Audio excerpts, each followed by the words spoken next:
কয়েকটি বুথে সকালে করেছিল, পরে সামলে গেছে। সবচেয়ে বেশি গোলমাল হয়েছে বা হচ্ছে চোপড়াতে। হামিদুর রহমান বলেছিল আমার সেন্ট্রাল ফোর্স থাকবে, কেন্দ্রীয় সেন্ট্রাল ফোর্স চলে যাবে। তাকে গ্রেপ্তার করা উচিত ছিল, ছেড়ে রেখেছেন বলে এটা হচ্ছে। 20টার মতো বুথ থেকে বিজেপির পোলিং এজেন্ট বের করে দেওয়া হয়েছে। 3টে বুথে আমরা রিপোলের ডিমান্ড অলরেডি করার ব্যবস্থা নিচ্ছি।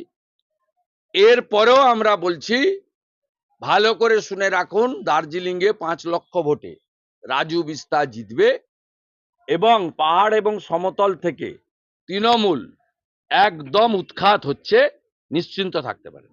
রাজু বিস্তা পুনর্নির্বাচনের দাবি জানিয়েছে। রাজু বিস্তা 3টে বুথ এখনো পর্যন্ত আমরা পেয়েছি। 6টার পরে আমাদের পক্ষ থেকে শিশির বাজরিয়া, ঋত্বিক পাল ইলেকশন কমিশনে জানিয়ে দেবেন প্রপারলি। 20টা বুথ থেকে বিজেপির পোলিং এজেন্ট বের করে দেওয়া হয়েছে।